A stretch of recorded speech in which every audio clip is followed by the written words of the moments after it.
Evangelio cambia. El Evangelio Cambia realidades. Cambia El circunstancias. Evangelio cambia.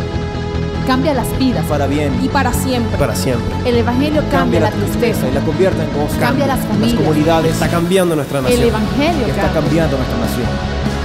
La mayor experiencia del cambio para nuestra Venezuela. El cambio para nuestra Venezuela. El Evangelio cambia.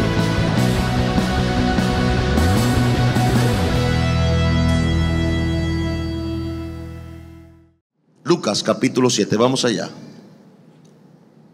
Dios no le pregunta a la gente cuando va a levantar a alguien: ¿te cae bien? ¿Te gusta? Dios lo levanta y punto. En Lucas capítulo 7,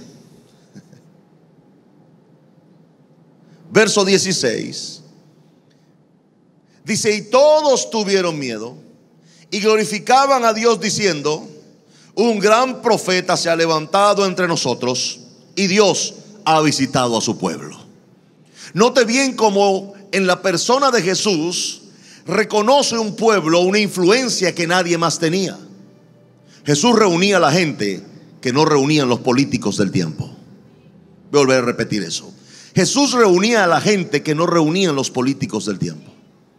La gente oía más a Jesús que al César. Eso por supuesto le trajo muchos problemas a Jesús. Pero lo importante es que cuando Dios levanta a un hombre en un lugar, a una persona en un lugar, esta es la misma característica. Dios es glorificado y Dios visita a ese pueblo. Voy a volver a repetir eso: Dios es glorificado y Dios visita a ese pueblo. Ahora, también es verdad que muchas veces no quieren a esta persona. O sea, eso es parte de lo que sucede. Vaya ahí mismo a Lucas capítulo 4. En el verso 18, para hacerle el cuento largo corto, Jesús por primera vez aparece en la sinagoga. Por alguna razón, Jesús dejó de ir a la sinagoga. No se registra que Jesús asiste a una sinagoga desde que a los 12 años se les extravió a María y a José y lo consiguieron en la sinagoga, contendiendo con los maestros más ilustres de las escrituras sobre algunas escrituras. Un niño de 12 años con semejante luz. Después de eso, obviamente, no hay un registro en la Biblia de que Jesús asiste a una sinagoga hasta Lucas capítulo 4, cuando Jesús entonces empieza su ministerio. Le explico: es llevado al desierto, va lleno del Espíritu Santo, regresa en el poder del Espíritu Santo y se mete en la sinagoga y agarra y pide el turno para leer las escrituras, y dice que se le da el libro del profeta Isaías. O sea, en este punto Jesús no le dieron la oportunidad de escoger el libro que quería leer, pero le dieron el libro de Isaías. Pero una vez que le dan el libro de Isaías, Jesús busca lo que para nosotros es el capítulo 61. Ahora lo lee y dice: el Espíritu del Señor está sobre mí, por cuanto me ha ungido para dar buenas nuevas a los pobres, buenas noticias a los pobres. Me ha enviado a sanar a los quebrantados de corazón, a pregonar libertad a los cautivos, vista a los ciegos, y a poner en libertad a los oprimidos, a predicar el año agradable del Señor. Y enrollando el libro, lo dio a los ministros y se sentó, y los ojos de todos en la sinagoga estaban fijos sobre él, y les dijo: hoy se ha cumplido esta escritura delante de vosotros. Ahora, hasta ese momento todo estaba tenso. La gente dijo: ¿será o no será? ¿Será el Mesías? Déjenme explicarle por qué tanto revuelo en ese día en la sinagoga. Porque la sinagoga tenía una silla. Esa silla era la silla del Mesías. Y el sumo sacerdote tenía la silla del sumo sacerdote al lado de la del Mesías. Se esperaba que un día el Mesías se sentara en esa silla. Todos esperaban al Mesías. Lo que pasa es que lo esperaban según connotaciones diferentes a estas. según para el pueblo judío, el Mesías tendría que venir de forma sobrenatural.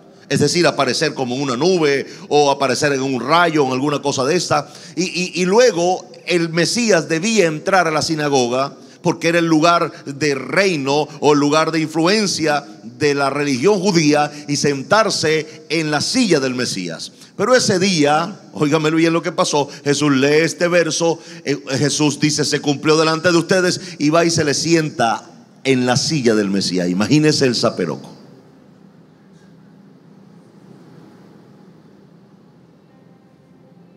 Todo el mundo dice: el tipo está loco. Se sentó en la silla del Mesías. O sea, Él es el Mesías. Él es el que mandó Dios. Él es el profeta que Dios levantó. Porque hasta este punto todo el mundo puede creer en algo que es sobrenatural. Lo mismo pasó con María cuando el ángel le habló, le dijo: bendita eres entre todas las mujeres y tú tendrás un hijo y pondrás su nombre Jesús, y le dice todo. Había una presencia poderosa, tanto que la mujer al final dice: bueno, que se haga conmigo conforme a la palabra que han hablado. Es decir, se dio ante lo que había oído porque había una presencia poderosa. Pero después que el ángel se va de ella, quedó ella y la palabra solamente, y no había presencia o no había atmósfera sobrenatural. Así que María dijo: yo prefiero meterme bajo la autoridad de un hombre de Dios como Zacarías del tiempo, y se fue a casa de su tía. Usted conoce la historia. Es decir, esta muchacha se quedó solo con la palabra. Le voy a decir algo: cuando usted cree en la palabra de Dios, usted se va a quedar solo con la palabra. O sea, si usted espera que después que Dios le hable o que Dios dé un mensaje, usted se permanezca temblando, llorando, espelucado, eso no va a ocurrir. Va a ocurrir un rato, pero eso se va en un momento. O sea, el sentimiento extrasensorial se va a ir en un momento, y usted va a quedar solo con su fe y solo con la palabra. Es muy fácil creer esta palabra cuando lo estoy predicando en esta atmósfera, pero cuando usted regrese a su casa y empiece a ver noticieros, empiece a ver noticias y empiece a oír comentarios o empiece a ver cosas, entonces usted dice: ¿será verdad? Le pasó lo mismo a esta gente. Vamos a seguir leyendo. Entonces, todos daban buen testimonio de él. Estaban maravillados de las palabras de gracia que salían de su boca. Pero mire lo que decían: ¿no es este el hijo de José? Fíjese bien, la gente piensa que un hombre que Dios usa o una mujer que Dios usa son de otro material, y no son de otro material. Son del mismo material suyo, solamente que Dios les escoge por alguna razón y le pone una gran responsabilidad sobre los hombros. Pero no es diferente a usted. Tiene que bregar con debilidades, tiene que bregar con momentos difíciles, con incredulidad, tiene que bregar con lo que oye, con lo que ve, con lo que toca, tiene que bregar aún con las críticas, persecuciones, chismes, malintencionados, etcétera. O sea, esta gente podían aceptar las palabras de este hombre, pero no podían aceptar al hombre que daba estas palabras. Voy a volver a repetir eso. Estas personas podían aceptar las palabras de este hombre, pero no querían aceptar el hombre que daba estas palabras. Por una razón: conocían de dónde venía. Este no es el hijo de José. O sea, ¿cómo el hijo de José va a tener semejante poder o semejante influencia o semejante respaldo de Dios? No puede ser. Entonces, nunca permita usted que el diablo dañe las palabras que dijo el hombre, tratando de hacer que usted no acepte el hombre que dijo las palabras, porque va a dañar su futuro. ¿Alguien dice amén a eso? No escuché aménes en este lugar.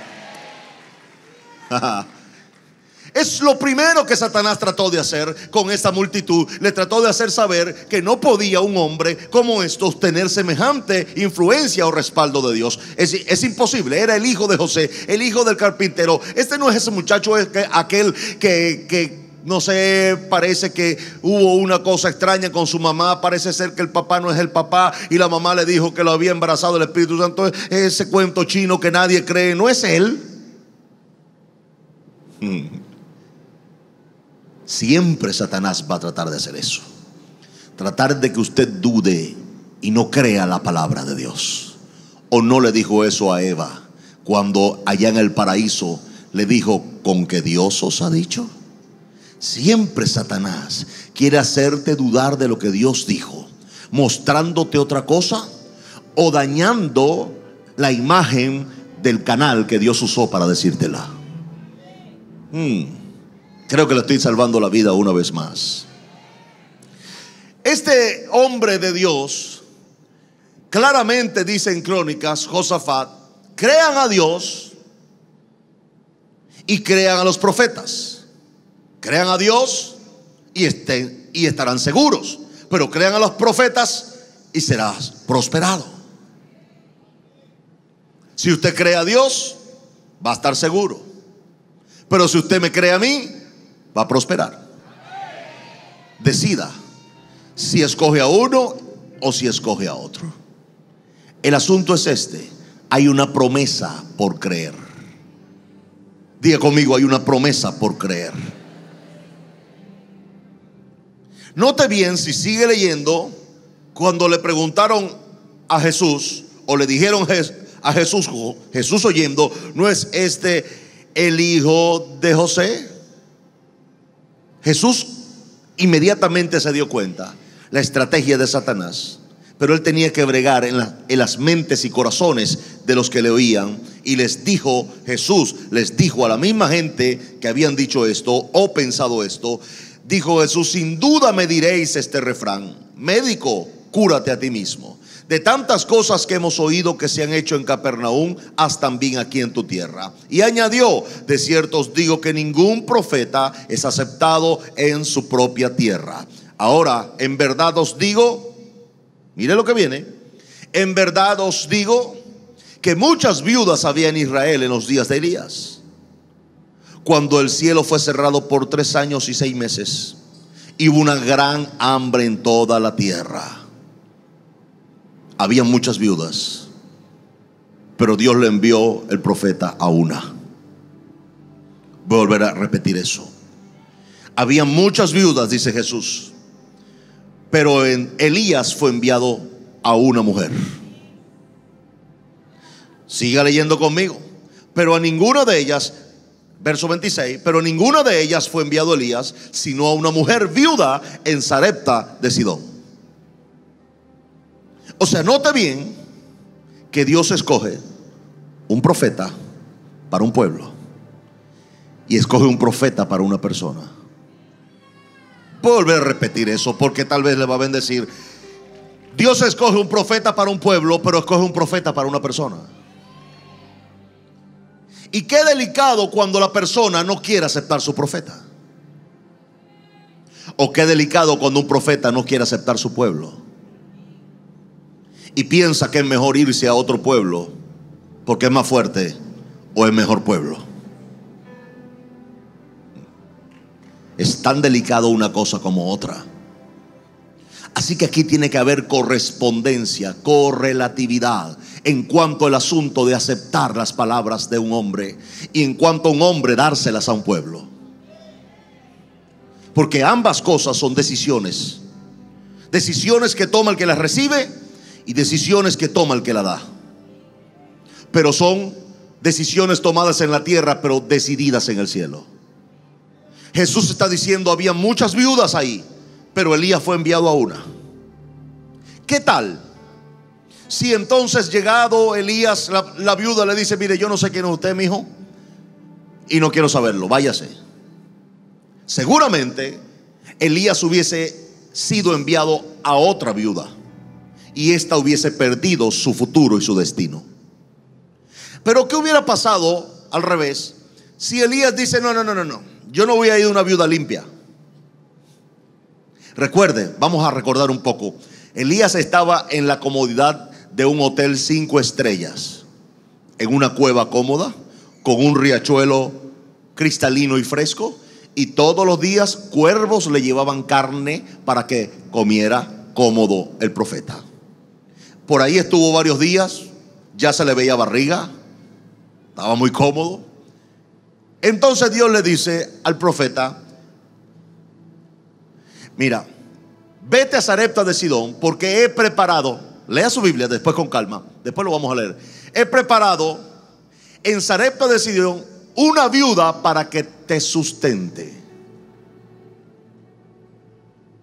¿Qué pasa si Dios le dice al profeta Elías: te voy a enviar a una viuda limpia? Elías hubiese dicho: Señor, por favor, déjame aquí tranquilo. Tengo cuervos, tengo agua, tengo cuevas, tengo cosas. Lo tengo todo. ¿Qué necesidad tengo yo de irme a una señora limpia? No. Pero Dios hizo algo sorprendente. Dios le dice a Elías: vete, que he preparado una viuda que te sustente. Séanme sinceros ustedes, ¿qué piensa? Dios le dice: he preparado una viuda que estaba casada con un rico. El rico muere, la viuda quedó millonaria. Dios me está enviando allá. Gloria a Dios, siento tu presencia, Señor.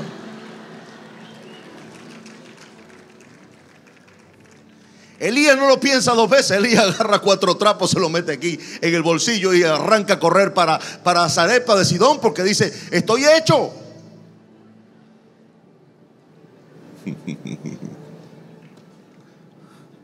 Quisiera que me acompañara un momento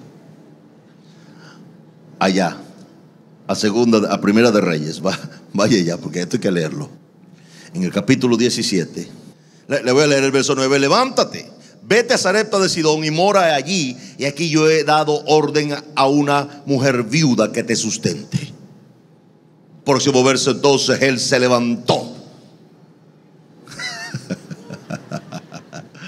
Me imagino a Elías caminando rapidito por esos caminos, apuradito. Decía: ya me hago cómodo en una mansión con sirvientes. Ya no más cuervos. ¿Qué es eso? Ahora voy a tener sirvientes que me lleven el desayuno a la cama. Qué cómodo, qué bueno eres, Señor, te amo tanto.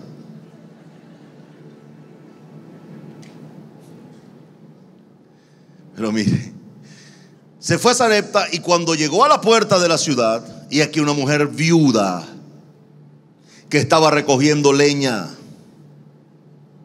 y él la llamó. La mujer viuda se acerca.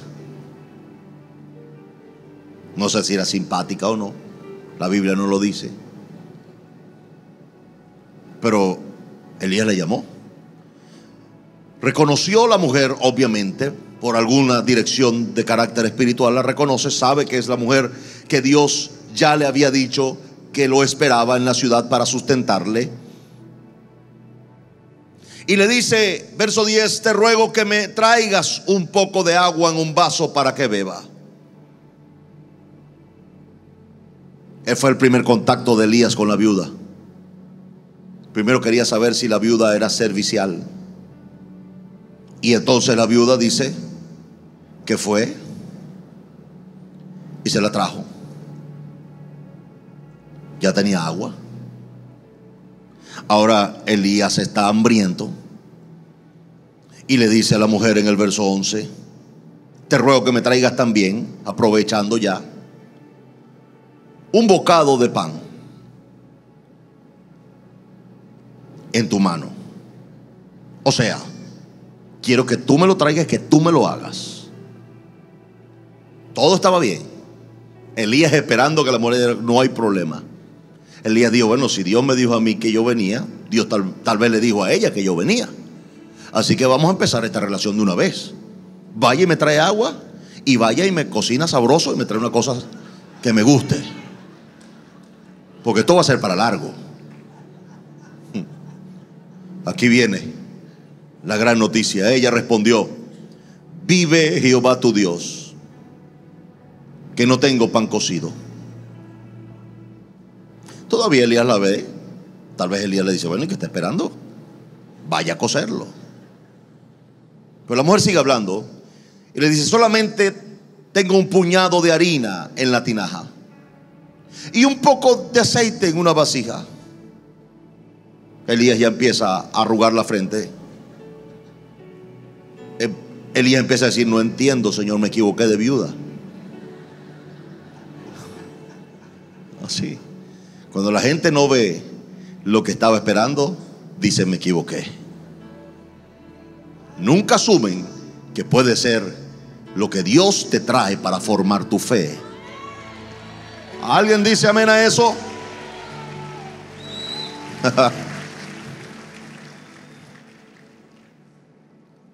Ahora mismo, le dice ella, recogía un par de leños para entrar, prepararlo para mí y para mi hijo,